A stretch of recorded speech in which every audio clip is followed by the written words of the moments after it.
Good afternoon, everybody, and welcome back to another edition of the B&H Virtual Event Space. Very happy to welcome to the event space Mr. Jaison Sterling. Jaison, welcome. How are you today? I'm doing great. Um, how are you doing today? I can't complain. I had a few internet issues that I told you about before, but I'm Yeah, happy to be here. I'm happy to see your face. Hopefully, I yeah. can't see anybody else's face out there. But if I could, I'd be happy to see your faces as well. Jaison today is going to be talking about Sportraits and off-camera lighting. So welcome. Hope you enjoy this. If you do have any questions that you want to get over to Jaison, feel free to drop them in. If you're joining us on Zoom, you can use the Q&A tab. If you're joining us here on Vimeo or Facebook, you could use the comment section. But otherwise, I'm going to pass it over to Jaison so he can take us through his presentation and just say thanks for being here again, Jaison. I'll see you in a little while. All right. Yeah. Thanks again for having me here. Let me open this up and I'll get started. All right. So I do what's called, I guess you can call Sportraits, where it's just sports portraits and Sportraits for short. And I specialize doing this with off-camera lighting. So first started my business, Sterling Image Works, in 2010 with my wife, Callie, and we primarily focused just on weddings and family photos. And in 2012, I got started in the sports side of things, doing some freelance work for a local paper, and I got to cover a bunch of different high school teams doing games and just different events around like the school community in Central Arkansas.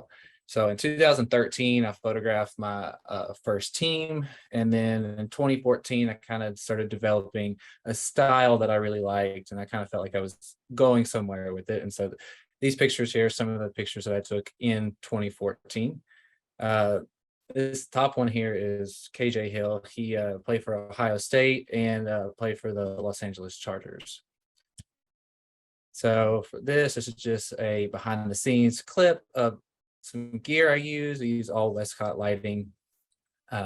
Just some behind the scenes of me shooting. I'm actually developing an online class for lighting, just kind of going over different settings, lighting setups, all that kind of stuff. So in 2015, I really felt that I had really kind of developed the style, and this is kind of where I wanted to go with like my sports work. See, and so in 2018, the paper that I freelanced for closed for good. And then I originally started Rocktown Media as an outlet to continue covering high school sports in the Central Arkansas area. And soon after, I made the social media accounts for Rocktown. I started sharing my sports images like on these platforms. And then I started sharing like team photos, stuff on this platform as well. So I moved all of my like sports photography work to the Rocktown platform. These are just some examples of photos I've taken. This one on the right is Moses Moody, who currently plays for Golden State Warriors, which is actually pretty cool. Actually photographing a kid in high school who now plays professional, plays in the NBA, which is pretty crazy. And so these are just some various photos that I've taken: some cheer, football, golf, baseball. And so last year I made a TikTok, which I swore up and down I would never do this because I didn't really care for it, but now I see why I should do it. I started off, made it last year in July, late July, and within a year I had like 150,000 followers on TikTok, and then Instagram kind of followed after, and then I have over 150,000 followers on Instagram as well. So it's just kind of crazy how TikTok made everything just kind of take off. So here I'll just show you kind of some behind the scenes of everything. That's kind of what the whole point of my TikTok and Instagram reels are, is showing behind the scenes of like how it would look if just a phone video were taking it, and then what the final image looks like with the off-camera lighting. So I'll go through these real quick.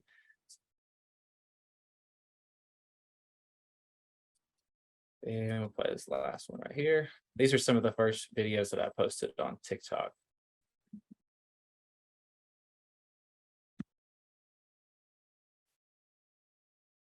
Okay. That was kind of cool. You see behind the scenes of them throwing koozies and all that stuff. Makes for a nice background, lighting it with the two lights behind them. And then this in the middle, pouring some water over his helmet with like sweat running down his face, and then like some rain or something, kind of making the helmet wet. Doing some close-ups. But it just looks completely different when you're just looking at it, and you could be thinking sometimes, what in the world is going on? And this is no way that this could actually look good, but with the proper use of lighting and then your exposure settings, you can make it look really, really, really cool. And this is one of my favorite pictures I've taken lately, using the Pro Light mods in the background right here, and then football player jumping. That's pretty cool. So my typical setup that I go through, I use three to four lights, and I use all Westcott FJ 400s. I use a 53-inch a Westcott deep umbrella for my key light. I use a Manny Ortiz beauty dish for a fill light. I actually have taken the deflector plate out in the middle, so just kind of a regular softbox. And I kind of switch back and forth if I use it for like a key light or not. And then I have the 14 by 60-inch strip boxes that I use for backlighting. And these are kind of some examples of what the images look like with this 4-light setup.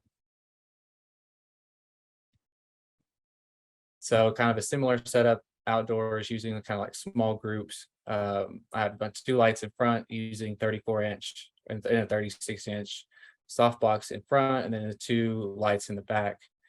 And so this image on top here was taken about 30 minutes before sunset.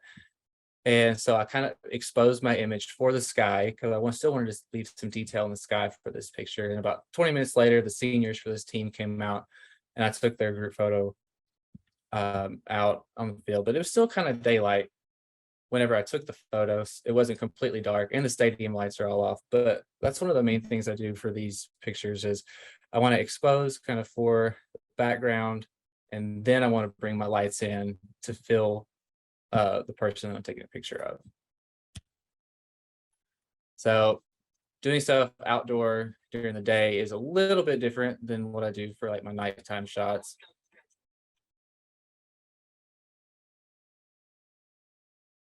Kind of looks just a little different here. You can see like my setup. I'm using reflectors, and then the beauty dish over here for my key light.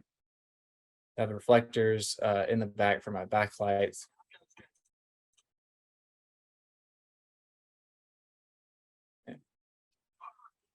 And we can go kind of the same one on this one. I have a light overhead, 2 lights in the back. And so if you look at this image at the end, I originally wanted to make it look like stadium lights were on.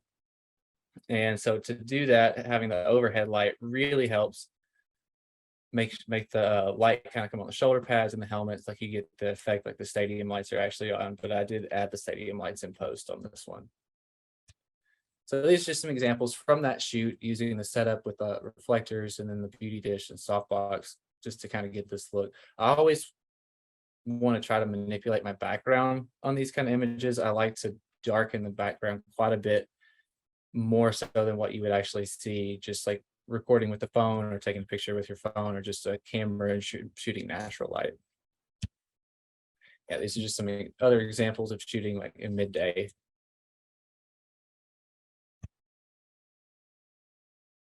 So I do use gels in quite a few of my images, and both gel kits that I use can be found on the B&H website.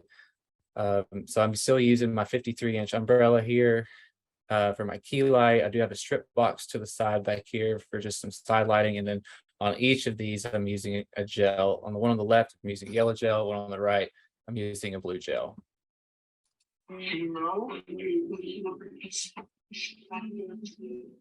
So the gel is just helping to light the smoke in the back. I don't really have the power of the light with the gel too high because I don't want to like blow out the highlights with the blue color, and I don't want to have like blue highlights around the edges of the person photographing. Now you're just showing off. And the same idea for this one too. Just showing off.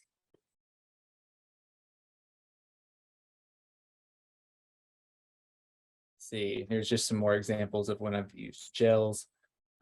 Just highlighting the smoke around the blue color, and I always try to match their uniform or their school colors as well. And the one in the middle here, I actually took that photo last night. Used a spray bottle of just water behind him. I had just someone help me out and just spray that water like right over the top of him. And I had one light behind him with an orange gel shooting up, and then I had a light overhead and then a light in front to light his face and eyes through the face mask. So fog machine, I do use an ADJ VF1300 fog machine, and this thing puts out a lot of smoke.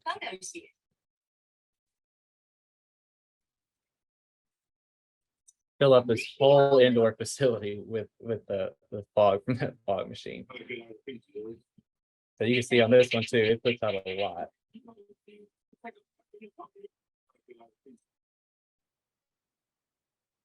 So lighting setup for this, there's a couple of times where I use what's called pro light mods, and they just look like kind of stadium light looking things. They're actually kind of like a grid that you can put inside of your softbox. These are 36-inch by 36-inch modifiers, and they literally go into the Velcro part on the inside of a softbox. So this is kind of a behind the scenes look, how I have these set up.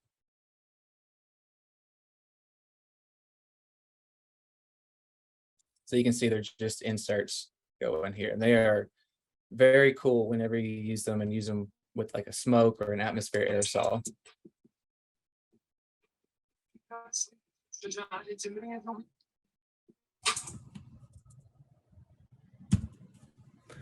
So here's some examples of some pictures taken with the Pro Light mods.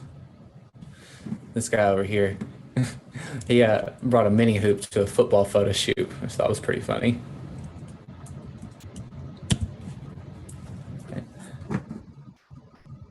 So here, I'm going to talk about like just setting up the lights. I already talked a little bit about this shot, how I was exposing for the background, and then to get this shot.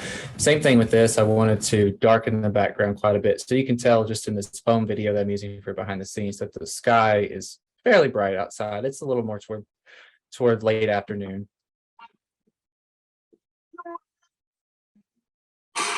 So I underexposed the background quite a bit for this shot.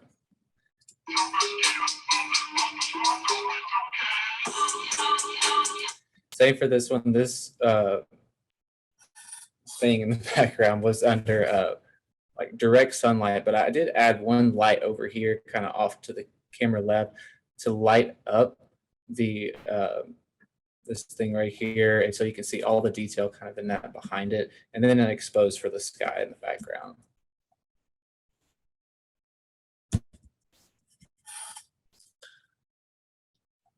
So to capture action, you don't necessarily have to use high-speed sync.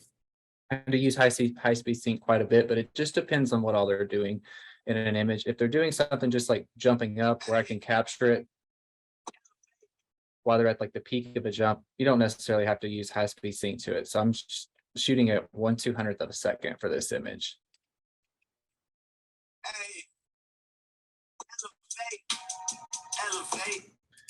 For this one, 1/200th of a second again.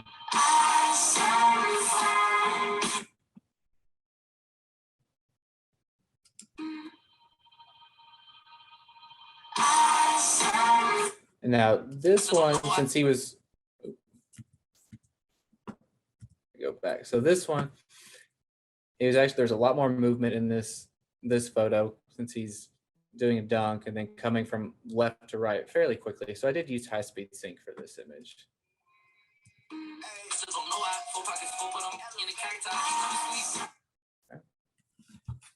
So I do use Adobe Lightroom and Photoshop to edit, and I use my custom profiles and presets to edit all of my images.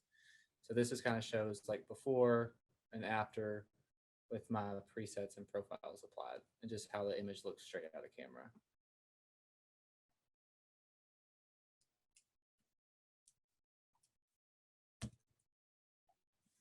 And here recently, I have started offering one-on-one mentoring via Zoom.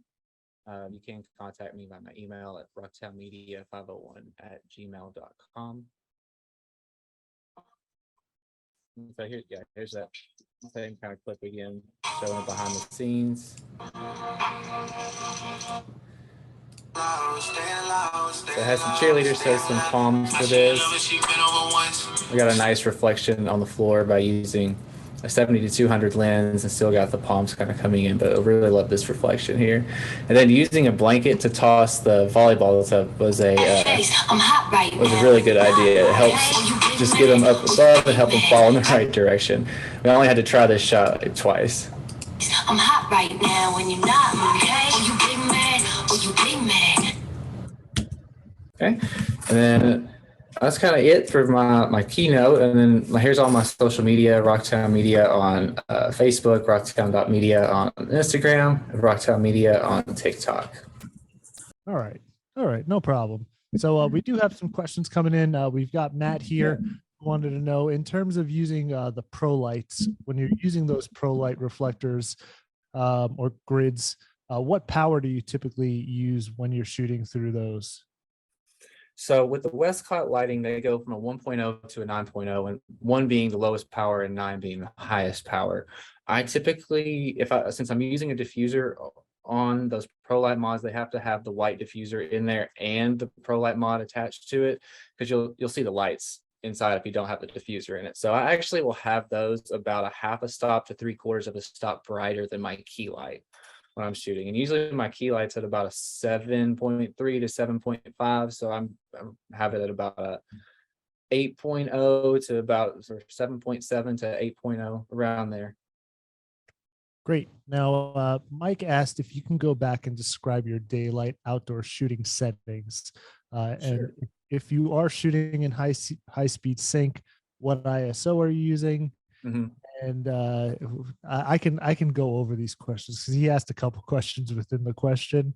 But then he also asked, do you have trouble getting enough light from 2 FJ400s? If you could discuss that.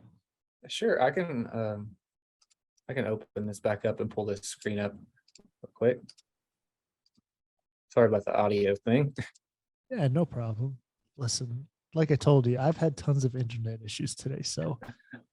All right, so for these pictures, I'm actually using 4 FJ400s. And so the key for using the 400-watt light and still darkening the background like this, you have to get your light super close, and you can't use any modifier with diffusion on it with the 400-watt light. You really need a more powerful light to do that. But these work fine, especially doing outside for football. And I've even done cheerleading, and everything has worked fine. I don't really get a harsh light as long as you have that light close to them. And you do have to shoot it close to full power. For these, I'm shooting it about an 8.5 out of 9. So it's really close to full power on that key light. So for this light, the football, if a quarterback throwing the ball here, there's 2 essentially key lights on him, and both of them have reflectors on him. So there's 2 70-degree reflectors on him pointing at the same direction, and then there's a light on each side for backlighting with the 45-degree reflectors. Awesome. And then just addressing the high speed sync, what ISO typically are you using when you're shooting in high speed sync? As low as possible. I'm actually shooting at ISO 64 on the image on the left, and I'm shooting at ISO 64, I think it was 1/8000th of a second actually at f2.2. All right.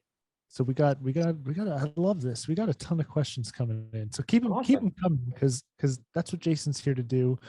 We have another Jason joining us on Vimeo, asking, what type of fog juice do you use? The quick dissipating or the high density? I use the high density. It's like Fogworks, I think is the brand that I've been getting. But yeah, I use the high density fog. Okay. Now, Todd on Vimeo asked, coming from a natural light perspective, how do you recommend getting started with off-camera flash? So I actually started using speed lights. Let me go back to these pictures here at the beginning. Those were photographed with 3 speed lights, but I didn't have the stadium lights on for these images though. So it was completely dark. And I think I was running a generator, and I had some like floodlights from Home Depot that I was using just so I could see what I was doing. Uh, I don't recommend that. Hauling a generator around is not any fun. Now when I go somewhere, I always make sure I can actually have some lights on at the venue or the location I'm photographing. But yeah, you can start this with speed lights. Most speed lights are around 80 watts, and it's not that much power, but you can get this look just using speed lights.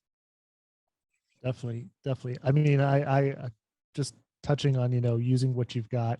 I remember when I first got started shooting photography, I used a heating lamp that you would heat a turtle with, because I didn't have anything else, and I made it Sure. work. It wasn't what I would recommend anybody to go out and buy and purchase right away, especially especially in 2022 when we have a vast array of options to go out there. But you could really utilize anything that you have at your dispensal.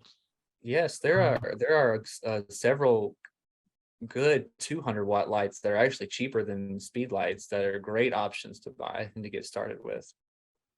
Definitely. Now, Timothy is asking, started off saying, I'm a newbie. When you say exposed for the sky, what do you mean by that? Okay, so the easiest way to get an image to look how you want it to look or how you want your background to look is start off with no lights on, like turn your flashes off and take a couple pictures in camera and get the background how you want it to look, and then you add in the light. So that's kind of what I'm talking about, is exposing for the background, is how do you want your background to look in your final image.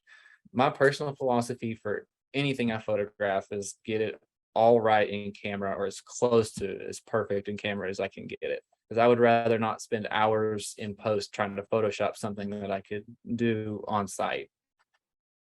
For sure. So, talking about in camera and getting everything right, um, what's your feelings, or do you use, and see, Danielle literally just took the words out of my mouth. She asked the question I was just going to ask you.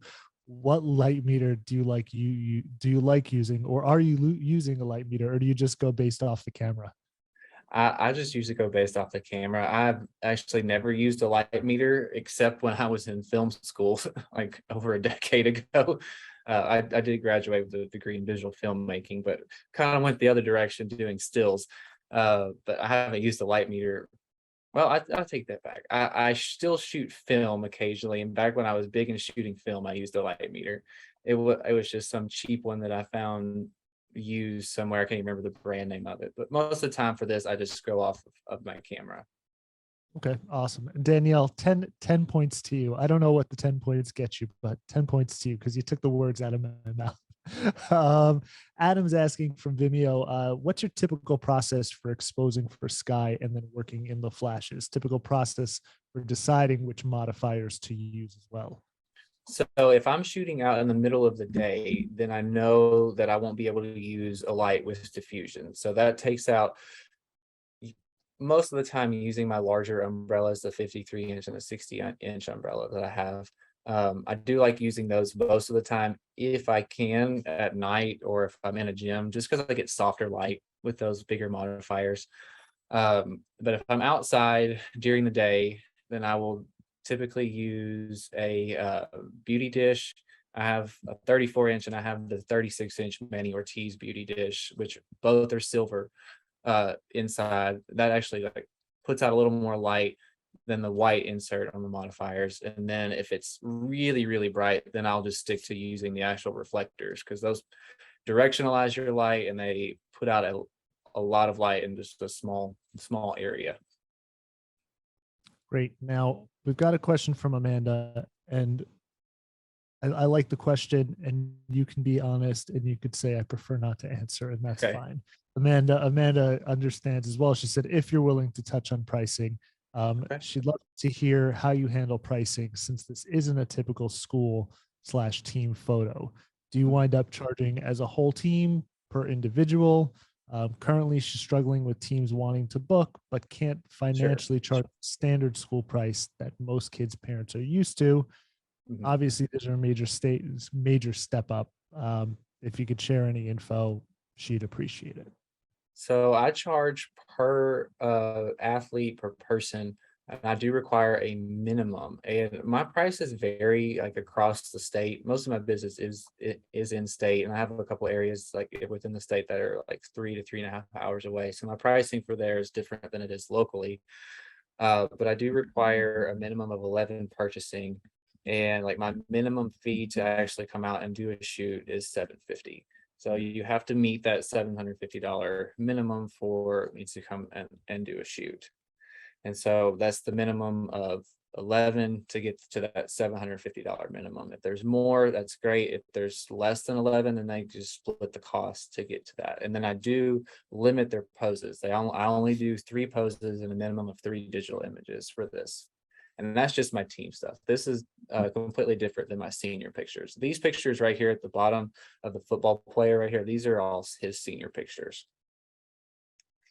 So it's for senior pictures, I can move all over the field and do different stuff during the session. Whereas like my team stuff, let's see where. So for like team stuff, I'm generally in the same location, kind of using this same setup. So I don't get to move around a whole lot. I do offer them the opportunity to do action shots, but they have to wait until the end after I go through all the individual shots in this one setup, and then I will do the action shots, because the action shots, depending on what they want to do, I have to set up all the lights again, depending on like if they're going to jump for a ball or something, or dive across the goal line, or hit a volleyball over a net, because then I'll have 3 or 4 different setups just for action shots. Yeah, definitely. And that kind of creates a question of, do you sort of let them just kind of curate that on their end, or is it something that you kind of pre-discuss prior to coming in? If you're going to be coming in and taking just sort of those specific action shots, do you like to have kind of pre-knowledge of that so you can sort of plan in your head and maybe know the location and stuff like that? Or is it just show up, figure it out on the spot and get it done? I typically have, since I've done so many of these, I typically have an idea of how I want to do most sports. Like this is for a cheer. This is how I set up for a cheer, and I set up kind of away from the bleachers and stuff on the other side, so I have a chance for the background to kind of fade to black, or get that darker kind of background look. Um, like I said, when I do those team shoots, I include the 3 poses, and one of them is the option to do an action shot if you want to do an action shot, but you do have to wait till the end to do it. I kind of know what I'm expecting now, so I don't really have to ask them kind of beforehand. There's only so many kind of action shots you can do. So Todd wants to know, since you've been doing this and have established an amazing style, what's the one tip that you wish you knew when you first got started? First got started. This doesn't really have anything to do with the like photo aspect of it, but if you're doing this in photographing teams, I always require payment ahead of time now or on the day of. I don't do the photo order thing where I'll come and do a session and then the parents say, oh, we'll buy the images later. I've had it happen several times where I show up and I'm there for 3 hours and nobody buys anything. So I essentially just wasted 40 minutes of setup, 3 hour shoot, and then 30-40 minutes of breaking down and gas money to get there and not make anything. So now I require payment ahead of time. So that is one thing, is collect payment ahead of time or on the day of, and don't do the work at the end and buy orders thing. That's just my personal experience. I mean, I think that's a fair enough statement.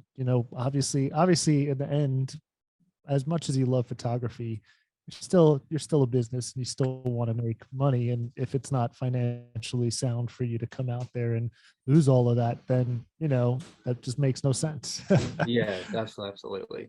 And then I guess you could say another thing is, and I get this from having like being a film major, is get it right in camera. Don't wait until you're at home and like in Photoshop trying to figure out how you're going to make this look right.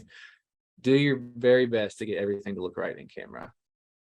Definitely. Now, Kevin, along the lines of sort of what we were talking about previously, wanted to know when you do get there, how long does it typically take you to get set up, get your exposure down, get everything kind of tweaked around? And then, what's that time before you're actually getting the athletes in the frame and you actually get to start shooting? So it takes me 30 to 40 minutes to set like all this up and get it how I want it and when I'm ready to go. Sometimes it's a little bit quicker than that.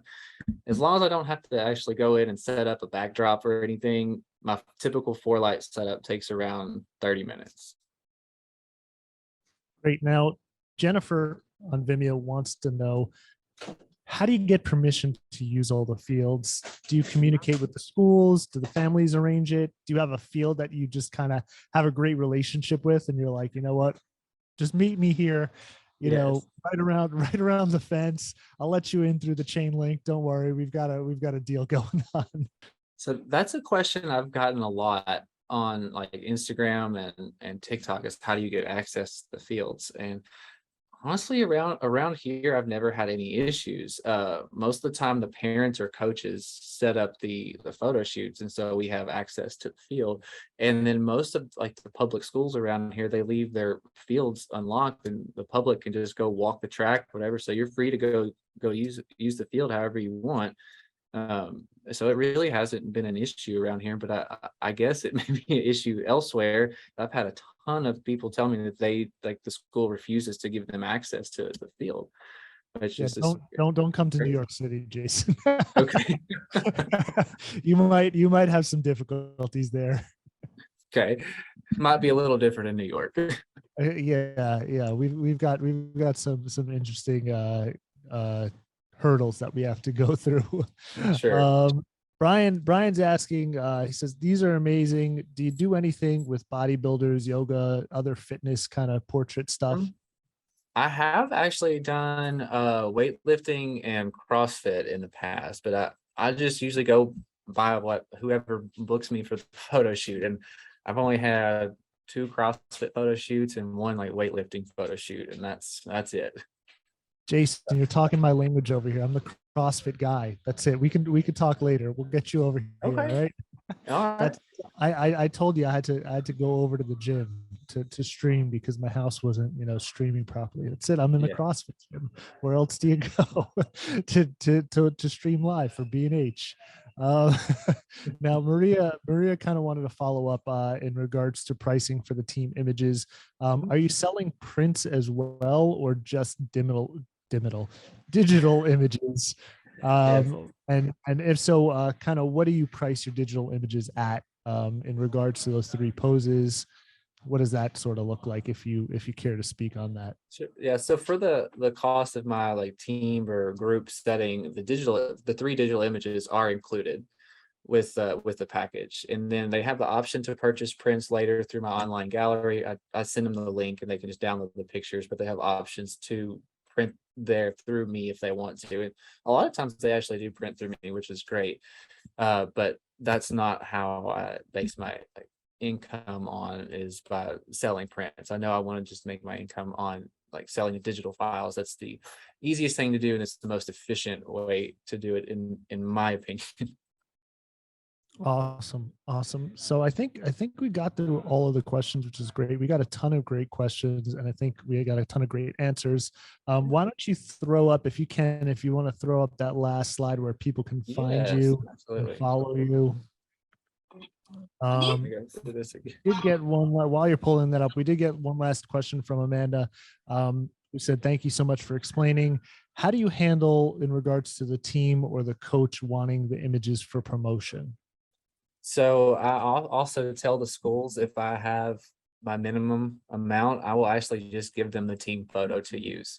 And they're always really good about tagging me or like giving me credit. And like if it's in like a football booster club like program or something that comes out, they always tag me in. And I have several schools who do that. So I have no issue with giving them the image and letting them then use it.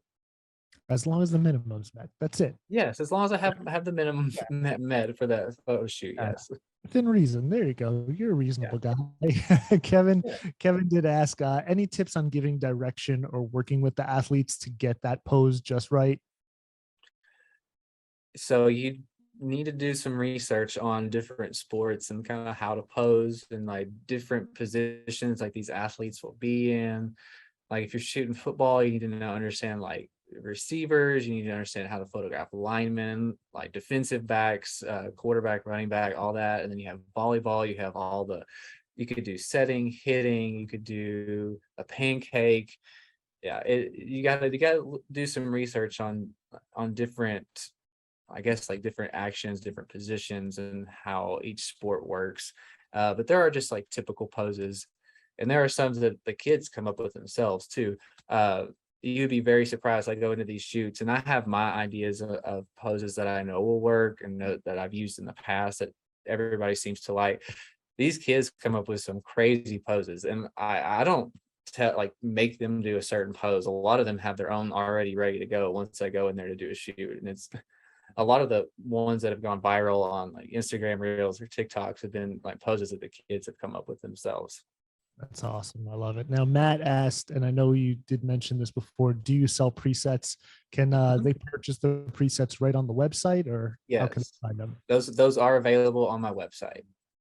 Awesome. Awesome. Now, Ashley said, in regards to building your portfolio up in those early years, did you do that strictly with friends, or did you just kind of dive in? Her kids are getting sick of her.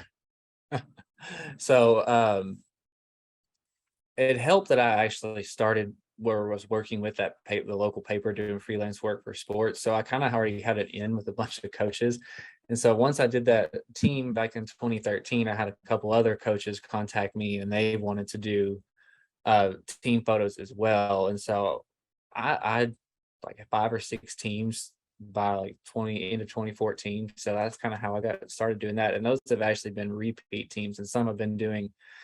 There's a basketball team I've literally been photographing since 2014. I take their pictures every year, so I can like always count on them. But I think trying to get in with some of these schools might be a little bit difficult. I've had several people ask me like, how do you get in? And I started off doing freelance work, shooting games. That was how I got in, which is like a little bit different than how other people would get in with these schools and doing like the team and volume kind of work.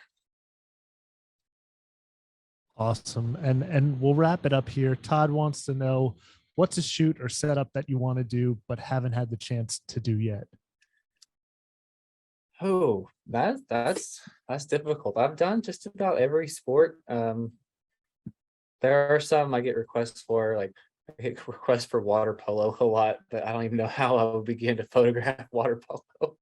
And then I get some for handball. A lot of these sports they get requests for, they're non-existent in the state of Arkansas. Football is definitely king here. Football and basketball. Gosh, if anything, I would say I'd like to photograph some more college teams, and maybe even one day photograph like some professional teams. That would be pretty awesome. Great. Well, if you need a handball team, I come down to New York City. We got a lot of handball courts over here. Something we have a lot of. We got some stuff for you, Jason. We're waiting for you. All right. Hey, if you want to have me up in New York, let's go. There you go. There you go. Well, Jaison, I want to thank you again for being here. You shared a ton of information and a ton of knowledge. Thank you to everybody who asked questions today. Super engaged. This is what it's all about, is being able to kind of get with the community, have people ask questions, get them answered. And that's what we're encouraging. We're trying to, get everybody on the road to where they want to go. So I want to thank you again for being here, Jaison, as well as everybody for tuning in. Check him out. He's got his Facebook, Instagram, TikTok. It's not difficult to forget. It's Rocktown Media. It's pretty simple. If you forget that, come back, rewatch it. You could always rewatch this event. Go to vimeo.com/BH Event Space, or check out the Facebook BH Event Space, and you can rewatch that there. Make sure to go to the Event Space page on B&H Photo to keep up to date with all of our upcoming events. But that's all the time we have for today. This has been another edition of the B&H Virtual Event Space. Catch you next time.